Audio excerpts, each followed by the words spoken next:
Which brings me to my big idea. Natively right now, the Democrats are trying to figure out who's going to lead the party / be their presidential nominee in 28.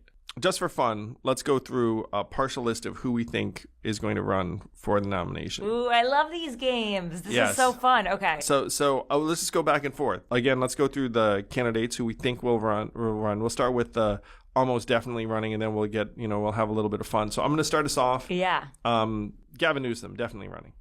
Yeah, I would agree with that. I don't know, though. He adds the whole coastal elite thing. Again, that's not going to keep him from running, Tara. No, I mean absolutely he's going to run. But yeah, he's got the coastal elite thing. The baggage of the fires, I mean, to me, that's just bad governance and feels like a Katrina moment for someone in the sense that, like, there was no water to put out the biggest fire in history. Shoot, it was Ezra Klein and Derek Thompson talking about how California is now like the anti-advertisement for Democratic rule. Yeah. Not wrong, but I think you'd agree that Gavin's running and is just going to trust that he's going to overcome. I think good governance, though, is going to be on the ballot after years of chaos. I mean, Gavin's got some weaknesses. Don't get me wrong.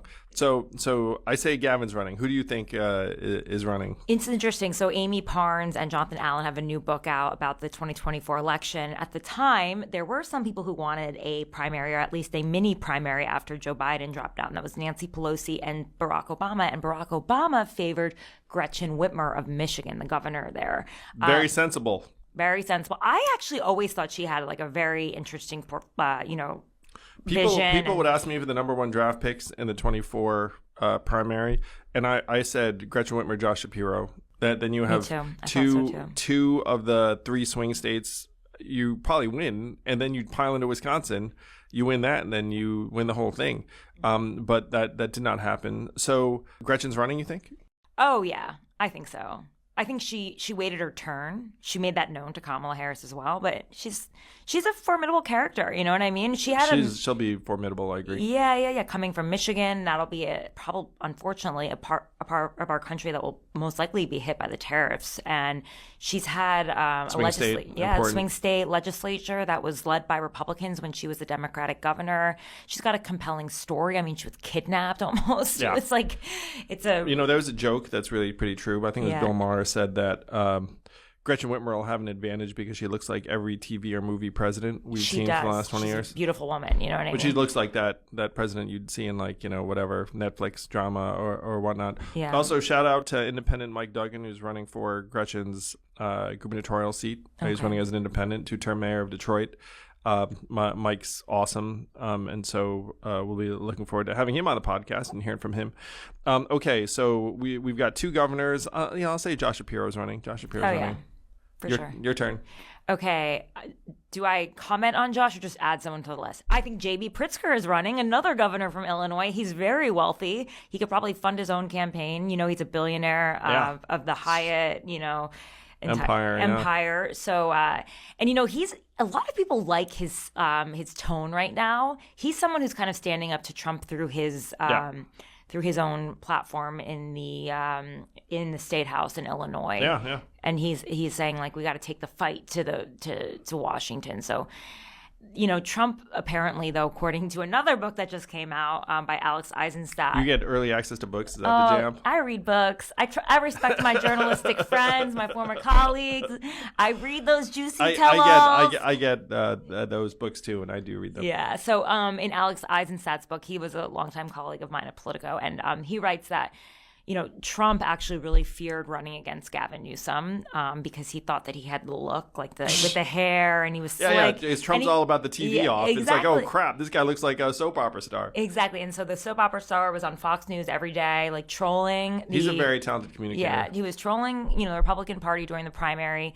And then Trump lost respect for him when he actually debated Ron DeSantis one-on-one. He thought he should have done better than that. But Trump also was not actually threatened by J.B. Pritzker. He felt that he didn't look the part. I don't want to say exactly what Trump said because it was rude. It's always interesting to hear who Trump worries about running against because that is interesting. I do think he has like a real understanding of voters. I mean, he beat he beat everyone in his party's primary despite the party leader's best attempts to keep him out. Well, one of the tricks he uses that really is a lens into the Trump mind is that he watches TV appearances and debates with the sound off, so he can just see how people look. Yeah. And I think there's some insight there. It's like the words out of your mouth don't really matter so much. So J.B. Pritzker running. Another governor, Wes Moore of Maryland. I believe Wes will run, and Wes is someone I like and admire. Wes is a good man and has a real virility to him and energy and the rest of it. There was some social media video of him getting on the pads and like joining a Maryland football practice, that sort of thing. I mean, he's kind of a stud. So he's Obama-esque. He's going to run. He's got like a slightly different vibe than Obama. That Obama, was a constitutional law professor. Wes was like a badass military guy, like, kicked down the doors. So it's a little different. But Wes is very inspirational charming, and uplifting and handsome, and like some things I guess I threw those in as Obama comps. So Wes Moore is my number 5. Who else do you have? Okay, I was just thinking, let's not forget the Senate, because breaking news, Cory Booker, 2028. I'd heard that earlier, even before his 25-hour filibuster. Yes, Cory, of course, is looking to run again. I don't know. I think, like, I've always thought he was like a really interesting guy. My mom used to work for him, full disclosure. She was a paralegal at his firm, Booker, Rabinowitz, Trank, Lebekin and Tully in New Jersey. Wow. Yeah, this was many years ago. I know. My mom, I remember when I was a child, my mom said, Cory's going to be the first black president. And she really believed in him. And obviously Obama beat him to that. But I think he's interesting, but I don't know. I mean, sometimes these stunts, I don't know how well they go over, especially in this time when I think people are really kind of like craving authenticity. Like, it might rile up a Democratic base, but you can't just win with the Democratic base. He's a good, smart, sincere man. His message did not catch in 2020 because he and I would hang out in Iowa and in the field together. But I agree with you. I think he's running. Also running from the 2020 field, Pete Buttigieg just bypassed a Senate race that was very winnable for him. Yeah. So it seems pretty clear what he's going to be going for. I've always been impressed by Pete. I really have. He's so articulate and he's like so nice and endearing. I just like him. I don't know how to explain it. Like, not like in a way where I'm like, I have to vote for him. I just think we'd be friends. Is that weird to say? Pete, very smart. The best communicator in the party next to Gavin, in my opinion. Right. In terms of like stick him in a, like a cable newsroom and let him do his thing. Right. So he's going to have a lane, but it's clear he's running because, you don't turn down a winnable Senate race. I think he would have had a harder time in that Senate race than because he is very, very new to the state. I think some Michiganders might not have been as into it, but he could have raised the money, probably could have won, but he's going to run for president instead. Got it. So that's 7. I got another one. Yeah, please. So we're going to need 2 stages at this point, right? Are we on stage 2? Oh, we're still with the later part of stage 1, but continue. Okay. AOC. I think AOC is going to end up running, yeah. Yeah. What do you think about that? Very, very clear energy lane. I think she's going to get pushed into it. I think she's going to end up running along with her kind of colleague over there, Ro Khanna, is almost certainly running. You think so? Okay, yeah. Yeah. I think Ro's running. I mean, he's been doing a lot. If you look at Ro's travel schedule, he hangs out an awful lot in Iowa and New Hampshire. I did notice that. I'm like, what is Ro Khanna doing from Silicon Valley, flying to New Hampshire all the time? You're right. South Carolina. I was in South Carolina in 24, and Ro was there. I mean, I actually could have. You're also there, Gavin Newsom. By the way, Dean Phillips, who was running at the time, went to Gavin Newsom and shook his hand and just looked at him and said, "You should be fucking running right now." And then Gavin just had this fixed grin on his face. So that was, man. Yeah, I mean, it's rough. I mean, I've publicly said, it's like, look, Gavin and the crew, like, you're missing your moment. Like, this is the time. The country needs you right now. Yeah. But, it's 28. So Kamala Harris. I don't think Kamala runs. Do you want to put that in there? I don't know. I mean, I've been asked about it a lot. I think she'd like to think the idea that she could run. She does have name ID. I don't think she should run. I will say, again, I mean, I was in a primary with her in 2020. I think it would be a mistake for her to run in this presidential primary, in part because of this list you and I have just assembled. They're kind of an all-star list. Yeah, and she underperformed relative to this list before, like back in 2020 when, if anything, she would have had like a level playing field. But like now, I think, I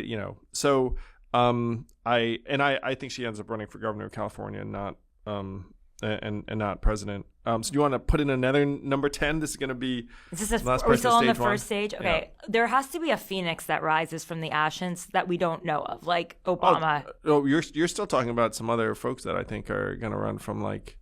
Anyway, continue. Who do you think? But I think there's someone that we're not even thinking of. Andrew Yang, yeah, no. Yes, okay, no, but who is there's going to be someone that is not on our list that runs 100%. Like, I don't think anyone saw Barack Obama coming. He came, from... First-term senator. Yeah. Yeah. People don't... Is there anyone that you're like, oh, that's a talent that people haven't really noticed yet, or you think they're going to rise up? I mean, I there's some people I like in that milieu, but you're talking about someone who might win in 26 and then immediately turn around and run, which is possible. I think the list keeps on going. I think Rahm Emanuel runs. Oh, right. I almost forgot about that. Yeah. I think it's so hard, though, in this, as I like to say, attention economy to break through. As a new voice, as a new person, because we have our media is so fragmented. It's not quite like when Obama came up and there was all this buzz and it was exciting. I think like you literally have to like flood the zone while Trump is flooding the zone while, it's just like, it seems like you have to do what Corey does to become known all of a sudden. Well, Tim Walz is doing like his own tour right now. Like half these people. Oh, wait, should we add him to the list? Yeah, probably. Also, just speed round, add people to the list. I think Klobuchar runs. Yes. Fetterman, I interviewed him, and he did not rule it out when I asked him. Fetterman, probably yes. I think Chris Murphy at this point seems like he's angling for something. No? Not feeling it? I don't know. I think when you start going in this direction, you start thinking, I should run. Like, I'm blah, blah, blah, throw my name in. By the way, the mayoral race in New York. You must be thinking to yourself, like, I get it every day, Tara. People come to me every day, you're running, and I'm just like, always looking at it, always thinking. When's the latest, you can jump into the race? I think that ship might have sailed by now. So we're at 14, but keep going. There are a couple of other people. Marianne Williamson. I'm not sure she is going to run this time. Dean Phillips? Dean, I don't know what Dean's going to do. But to your point, so the field in 2020 was about 23 candidates. That was the two stages you're talking about. I think we hit that number or more. You and I just named 14 that are, in my opinion, Stacey Abrams, almost certain to run. Stacey Abrams could run. That makes sense. There are even some names that I've missed just now. Jared Polis. Oh, from Colorado. Yeah. Like, I think there's a real chance he runs. Okay. So I think you can get to 24 very, very quickly and straightforwardly. Yeah. And that there are going to be some outliers that you and I are not thinking of. Rich person, Mark Cuban. Well, so Mark's clearly evaluating. But another person who, in like who had expressed some political inclination, like Matthew McConaughey. So yes. So there could be different. He has political advisors. Yes. So there are going to be people that see the vacuum in the Democratic Party, though it is going to be, like you said, like that. Some of these people are actually talented and like accomplished. I think all right could do pretty well. Yeah, America's going to be all right. But so that's a good campaign, actually. It's a good slogan. America's going to be all right. He'd get votes, for sure. He could be like Reagan. And so, but he's sort of Republican. He's moderate. Secretly. Yeah, he's up the middle. And my project, along with folks like Cuban, is to try and create an alternative path. Right now, you and I are discussing the Democratic nomination process and the Democratic Party's calendar. And, I'm familiar with it. So I'm like, look, guys, you're just waiting too long. It's bad. You guys should just get the show on the road a little faster because your party otherwise seems like a scattered mess, and you can at least have a meaningful conversation and introduce this crew to the American people. Like, you'd be like, look, we're going to start having presidential forums in the future of the country, the future of the party. And then, half a dozen people would show up day one. You'd have like made for media events. People would start doing it. You could start. If I were to run for president again as a Democrat, I'd probably start right now. I'd just be like, screw it, because you can see the void. And you said, why don't you? Well, you'd get more press than anyone else right now. Yes, and you just said why not just do your own fighting oligarchy tour? So some of these people are doing their version of it. Just announce right now. I could. You never know. I'm always just seconds away. Do it. We'll blow this show up. Yes.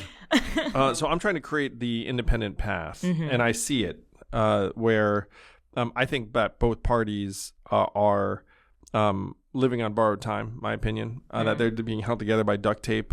Trump has transformed the Republican Party into some other weird culty type thing where they're talking about a third term and like nonsense that has nothing to do with the Constitution. And it's become a cult of personality.